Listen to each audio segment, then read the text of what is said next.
La saison 2023 du championnat de France et des rallyes asphalte a débuté ce week-end et oui, croyez-moi, ça nous a bien décoiffé.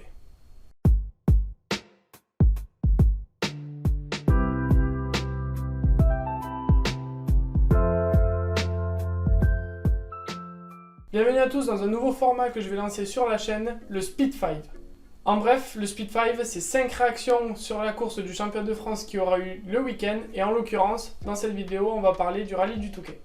Alors je préfère prévenir, je ne vais pas parler du trophée GT2i nouveau cette année ou du trophée Michelin dans cette vidéo, puisque le but c'est de reprendre les 5 moments, les 5 points forts selon mon point de vue du week-end. Et il y en a tellement à dire qu'il faut faire un choix. Alors c'est parti pour la première vidéo de ce nouveau format sur la chaîne.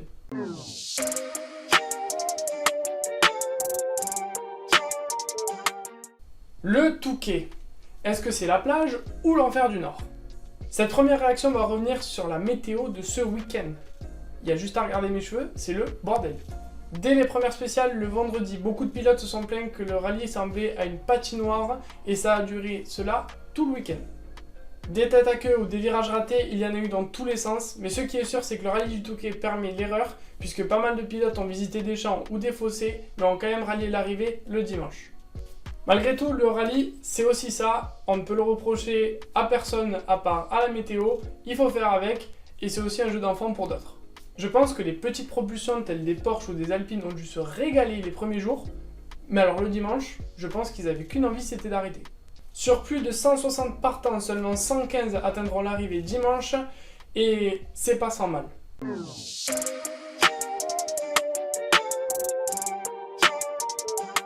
Deuxième réaction, on va parler des batailles. Oui, il n'y a pas qu'en Formule 1 qu'il y a des batailles, il y a également en rallye, et franchement ce week-end on a été servi dans tous les sens. Pour moi, c'était clairement un ring de boxe. La bataille William Wagner et Hugo Margaillan, ça a duré vendredi de la première spéciale à dimanche la dernière spéciale. Sachant que le dimanche, Johan Bonato s'est rajouté au duel. William Wagner et Hugo Margaillan n'ont pas arrêté d'échanger leur position, que ce soit 3e, 4e ou 5e, ils ont oscillé parmi ces places-là, et Johan Bonato est venu se prêter à la bataille, comme je vous l'ai dit, le dernier jour, et ça a rendu un spectacle de folie. William Wagner remportera le duel à 3 puisqu'il terminera 3e juste devant Bonato, et 5e on retrouvera Margaillan. Mais ces trois-là se tiennent seulement en 6 secondes 1, et 6 secondes 1 pour vous, ça vous paraît beaucoup? En voiture, c'est très peu. Grosse bataille aussi au sein du Clio Trophy entre Pelamurgo, Magnou et Asensi, et ce dernier gagnera pour des raisons dont on parlera un peu plus tard dans la vidéo. Sachez que leur écart maximal a été de 11 secondes sur l'ensemble du week-end et des 14 spéciales. Pardon, la deuxième a été annulée sur l'ensemble des 13 spéciales.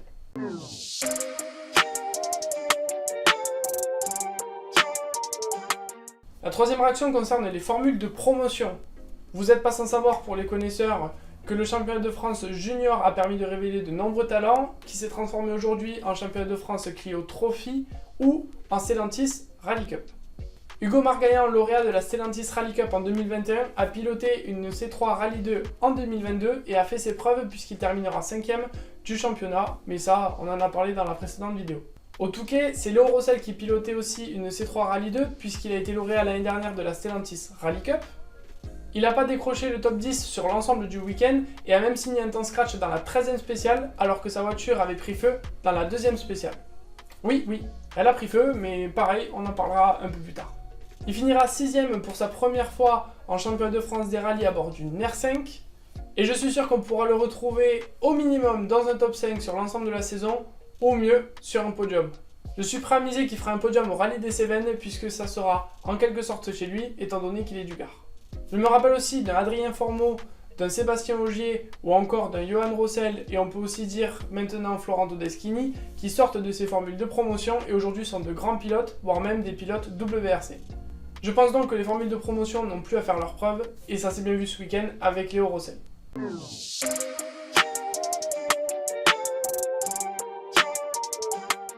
La quatrième réaction, je pense que certains confondent l'entrée du rallye avec la sortie du rallye. Trêve de bavardage, il y a eu beaucoup de casses ce week-end. 26 sorties de route sans gravité au total ce week-end et parmi elles on peut citer des personnes qui l'ont fait après la ligne d'arrivée ou pendant le shakedown, la spéciale de test avant le rallye. Alors oui, pour le cas de Stéphane Lefebvre qui a perdu malheureusement sa roue lors du checkdown, je me permets de l'intégrer, mais c'est un fait, la roue s'est desserrée et on n'y peut rien. Pour la personne qui est sortie après l'arrivée lancée, on ne connaît ni les faits ni les aboutissants, donc on ne peut pas juger. Par contre, on peut prendre un peu de recul sur l'incident et essayer de comprendre comment ça se fait que des gens arrivent à sortir après l'arrivée lancée. Est-ce que ce sont des personnes qui prennent trop de risques ou est-ce que ce sont simplement des faits de course et dans ce cas on n'y peut rien? Parmi tous ces incidents, on peut également relever le fait que certains pilotes prennent parfois mal les notes dues à une mauvaise lecture de la route ou certains n'arrivent pas à dicter les notes correctement ou n'arrivent pas à lire la route correctement et ça provoque forcément des accidents. D'ailleurs, on fera probablement une vidéo sur le système de notation et vous comprendrez l'importance d'un copilote. Mais parmi ces accidents, il y a, comme je l'ai dit, des excès de confiance et ça concerne les jeunes et les moins jeunes. Donc toutes les personnes qui diront que ce sont que des jeunes qui ont des excès de folie et qui forcément sortent de la route, je les invite à regarder un peu le classement et voir aussi qui c'est qui sort de la route par excès justement de confiance. La féroce bataille à 3 au sein du Clio Trophy France, comme on a parlé juste avant dans la vidéo, s'est soldée par au final un duel individuel, puisque Pellamourgue est sorti dans la 14e et dernière spéciale du rallye, pendant que Magnou sortait lui dans la 13e. On peut donc féliciter Asensi pour sa victoire, puisqu'il a su rester intelligent et lever le pied sur les dernières spéciales, afin d'assurer éventuellement un podium, ou dans ce cas-là carrément, la victoire suite aux erreurs des autres. La voiture de Léo Rossel a pris feu, comme je vous l'ai dit, à l'arrivée de la deuxième spéciale. On ne connaît pas encore les origines de l'incident, mais ce qui est sûr, c'est que ça sentait déjà le cramer dans la première spéciale. Il a fallu attendre l'arrivée de la deuxième spéciale pour que l'incendie se déclenche au niveau du pot d'échappement de la voiture. Je vous rassure, l'incendie a été très vite maîtrisé par les commissaires présents, d'où leur importance sur un rallye, alors merci de la respecter. Et il a pu continuer le rallye comme il l'avait prévu, et même en signant un temps scratch, comme je vous l'ai dit, dans la 13e spéciale. Et puis il a aussi fini aux portes du top 5 pour son premier championnat de France en rallye 2, alors ça, chapeau à lui.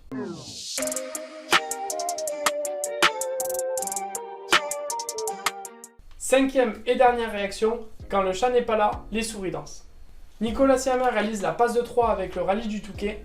Il a su rouler intelligemment du début à la fin tout en apprenant la voiture, puisqu'on peut dire qu'il remplace Quentin Giordano, absent cette saison, au sein du team Sarrazin Motorsport. Ce dernier, comme je vous l'ai dit, absent du calendrier cette année et Johan Bonato trop prudent sur cette première épreuve, vont permettre à Nicolas Siamin de prendre un beau paquet de points sur le classement général et potentiellement de s'assurer le titre à la fin de la saison.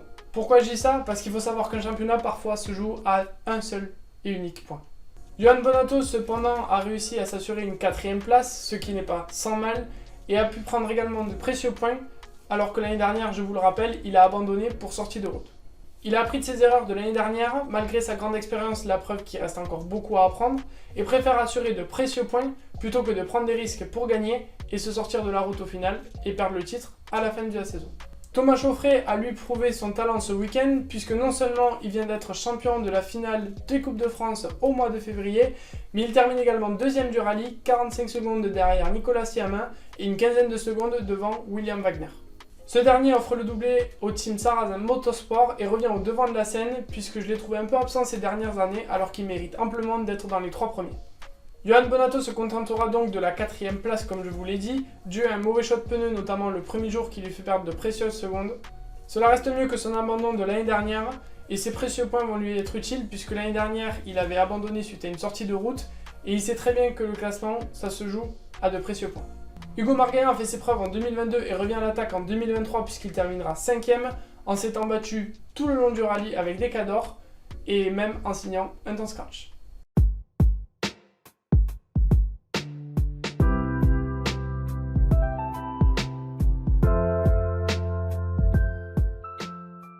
Allez, une réaction bonus, il y a beaucoup à dire sur ce week-end et je tiens à féliciter tous les pilotes qui ont atteint l'arrivée et à souhaiter un prompt rétablissement à ceux qui n'ont pas pu y arriver. Je tiens tout de même à féliciter Cédric Robert qui s'est battu tout le week-end avec son Alpine, comme il le dit lui-même avec sa propulsion, c'était un bout de beurre dans une poêle chaude. Les propulsions étaient en grande difficulté ce week-end dû à la météo et j'espère que dans 5 semaines au rallye Ronde Charbonnière, la météo sera changeante et on pourra aller voir un peu plus au devant, notamment voir Cédric Robert revenir dans le top 3, ça serait génial. J'espère que ce format de vidéo vous plaira et que vous le partagerez à un plus grand nombre de passionnés ou de non passionnés. N'hésitez pas à me dire dans les commentaires les points où je peux m'améliorer. Et puis moi je vous retrouve dans 5 semaines pour le rallye Ronde Charbonnière.